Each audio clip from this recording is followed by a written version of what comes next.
Comment résoudre une inéquation du second degré de façon astucieuse?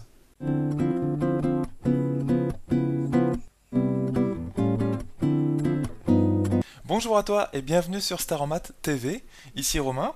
Dans l'exercice d'aujourd'hui, nous allons résoudre l'inéquation suivante d'inconnu a, que j'ai noté donc en vert, 9a au carré moins 3a plus 1 quart inférieur ou égal à 0. Alors je te rappelle que résoudre une inéquation, ça veut dire trouver les valeurs de a, peut-être qu'il n'y en a qu'une, peut-être qu'il y en a plusieurs, peut-être même qu'il n'y en a aucune. En fait, c'est trouver les valeurs de a de telle façon à ce que cette inéquation soit vérifiée. Par exemple, on peut essayer, est-ce que a égale 1 est solution? Donc est-ce que 1 est solution? Eh bien, on n'a qu'à remplacer a par 1 très rapidement, pour exemple, pour voir si 1 est solution. Alors 9 fois 1 au carré, ça fait 9 fois 1, parce que 1 au carré c'est 1. Donc on retient 9 ici. Moins 3 fois 1, donc ça fait moins 3. 9 moins 3, ça fait donc 6. 6 plus 1 quart, eh bien, en tout cas, c'est supérieur strictement à 0 comme nombre. Donc ça ne peut pas être inférieur ou égal à 0. Donc le nombre 1 n'est pas solution de cette inéquation. Bon, ça c'était juste un exemple. Alors maintenant, la question c'est comment on va résoudre cette inéquation. Alors d'habitude, tu sais résoudre des inéquations du premier degré, et qu'est-ce que j'entends par premier degré? C'est quand il n'y a pas de carré au-dessus de l'inconnu. Or, ici, c'est le cas. Il y a un carré au-dessus du a. Donc, ça ne va pas être évident de résoudre de façon classique, c'est-à-dire en essayant d'isoler ton inconnu a, à gauche ou à droite de l'inéquation, cette inéquation. Donc en fait, tu ne vas pas pouvoir essayer par une succession de petits calculs d'isoler l'inconnu a d'un côté de l'inéquation, par exemple, en essayant de la laisser ici à gauche. Tu ne vas pas pouvoir obtenir à la fin a inférieur ou égal à un nombre, ou a supérieur à un autre nombre. Et pourquoi tu ne vas pas réussir à faire ça? Tout simplement parce qu'il y a un carré ici. Tu ne vas pas pouvoir regrouper, entre guillemets, ton a carré et ton a.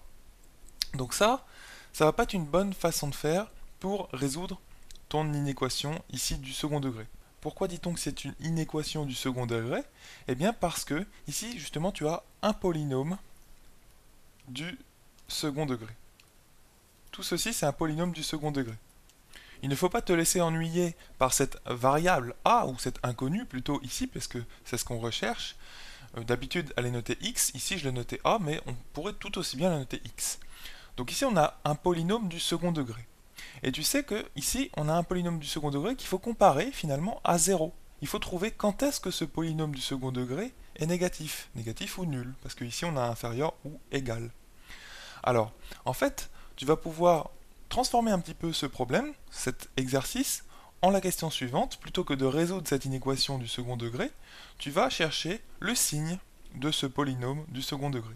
Et quand le signe sera négatif, eh bien justement, sur ces intervalles-là, sur cet ensemble de a où ce polynôme du second degré sera négatif, et bien justement tu auras ce polynôme inférieur ou égal à 0, et donc cet ensemble-là de a sera ton ensemble des solutions de ton inéquation. Voilà, donc en fait on transforme tout ce problème-là en une étude du signe du polynôme. Alors le problème maintenant c'est comment on va étudier le signe de ce polynôme, parce que c'est pas non plus gagné, on va pas pouvoir trouver le signe d'une somme de 3 termes, ici tu vois bien que tu as 3 termes, qui sont eh bien 9a au carré, moins 3a et 1 quart. Donc une somme de 3 termes, c'est pas évident d'en étudier le signe. Alors si tu es en première S, tu as vu probablement un moyen de factoriser un polynôme du second degré quand tu connais ses racines réelles, s'il en a. D'accord? Alors si tu arrives à trouver ces racines réelles, eh bien tu pourras factoriser ce polynôme en utilisant ces deux racines réelles. Et tu sais que étudier le signe d'une expression factorisée, donc mise sous forme de quelque chose fois quelque chose d'autre, eh bien c'est beaucoup plus simple que d'étudier le signe d'une somme de termes, comme ici. Parce qu'il te suffit d'étudier le signe du premier facteur et le signe du second facteur, et le signe de la multiplication de ces deux facteurs, eh bien c'est simple, parce que moins par plus ça fait moins, plus par plus ça fait plus, moins par moins ça fait plus, etc. Donc tu connais ces petites règles sur les signes là. Alors maintenant si tu es en seconde, c'est un petit peu moins évident. En fait, il faut essayer de factoriser toi-même ce polynôme, sans connaître les outils que tu connaîtras en première. Donc, comment factoriser un tel polynôme? Dans une autre vidéo, je te montrais une technique permettant de factoriser un polynôme du second degré. Et donc cette technique, lorsque tu as les termes de ton polynôme du second degré qui sont ordonnés, donc d'abord les a au carré, ensuite au milieu les a, et ensuite les constantes à la fin, eh bien cette technique consiste à changer les deux premiers termes en utilisant l'identitaire marquable a moins b au carré ou a plus b au carré. Donc ici on va utiliser a moins b au carré.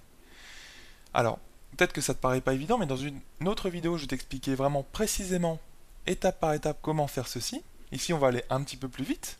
Et en fait, on va se rappeler que cette identitaire marquable, ça c'est la forme factorisée de cette identitaire marquable, et sa forme développée, c'est a au carré moins 2ab plus b au carré. Pourquoi on utilise a moins b au carré plutôt que a plus b au carré?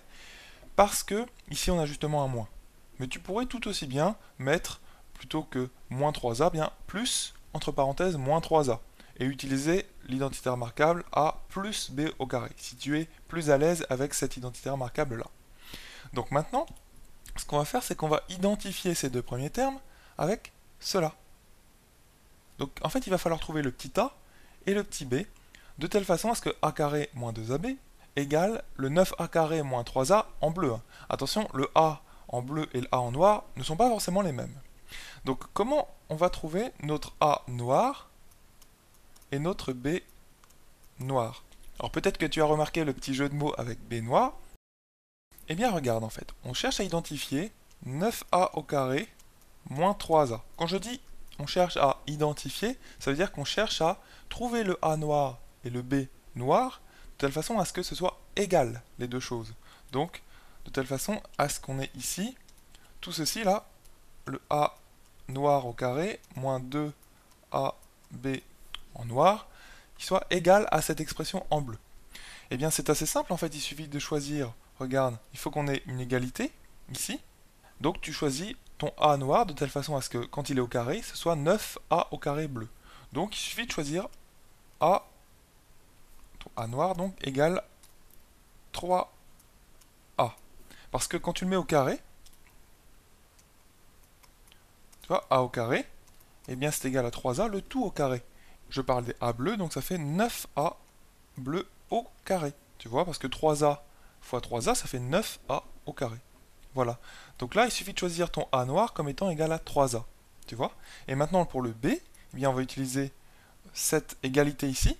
Il faut que tu aies tout simplement moins 2ab, tout ceci, qui soit égal à moins 3a. Donc, tout ceci égale moins 3a.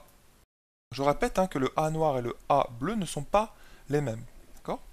Et maintenant, il te suffit de résoudre cette petite équation, sachant que ton inconnu ici, maintenant c'est b. Tu cherches b, parce que tu viens de trouver a. Ton a vaut 3a bleu. Et donc tu vas obtenir moins 2 fois a, et bien c'est 3a bleu, d'accord,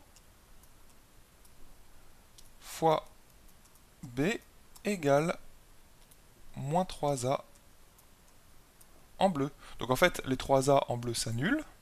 Le moins également, en fait, il va te rester 1 ici. Et tu vas obtenir 2b noir égale 1. Donc, tu vas obtenir finalement ton b ici en noir qui vaut 1 sur 2. Voilà comment tu as trouvé ton a noir et ton b noir dans cet identitaire marquable. Donc, j'espère que tu as compris comment on a identifié ces deux termes ici entourés en rouge, ce qui fait que tu peux transformer en fait tes deux termes entourés en rouge en ceci. Donc, en fait, ceci moins b carré, parce qu'il faut passer ce b carré de l'autre côté. Tu vois? Donc en fait, tout ceci, a noir au carré moins 2ab, le tout en noir, c'est égal à ceci moins b au carré.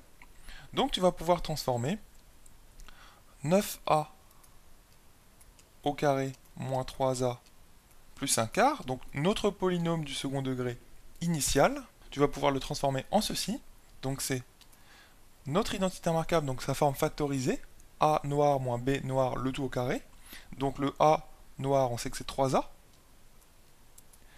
et b noir, on sait que c'est 1 demi, donc moins 1 demi, le tout au carré, moins b au carré, donc moins le b au carré c'est 1 demi, le tout au carré, attention, hein. Et il ne faut pas oublier notre plus 1 quart.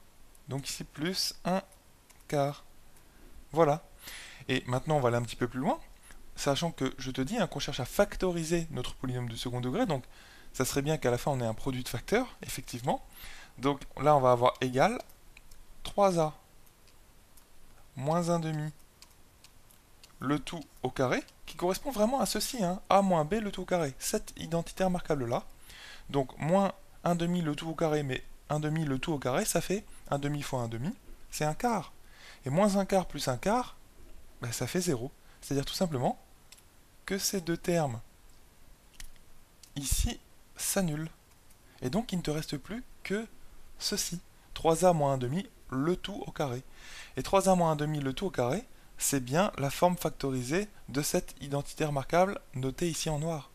Donc on obtient bien la forme factorisée de ton polynôme du second degré. Et donc tu vois bien que ton polynôme du second degré, ça n'est rien d'autre qu'une identité remarquable, c'est-à-dire la forme développée de cette identité remarquable-là. Tu vois? Et ça, c'est sa forme factorisée. Voilà. Et maintenant, on va revenir à la résolution de notre inéquation. Mais juste avant, j'oubliais quand même une petite chose, c'est que on était en train d'étudier le signe de ce polynôme, et ici, on est arrivé à sa forme factorisée. Et sa forme factorisée est tellement simple que étudier son signe est immédiat parce que sa forme factorisée, c'est un carré. Donc, un carré, c'est toujours positif ou nul. Donc, ça, c'est supérieur ou égal à 0. Donc, en fait, l'étude du signe de ton polynôme du second degré ici, celui-ci, en fait, est très très simple, puisque tout simplement, ton polynôme du second degré se met sous la forme de quelque chose au carré. Donc, c'est forcément supérieur ou égal à 0. Donc maintenant, ce qu'on va faire, c'est revenir à la résolution de notre équation.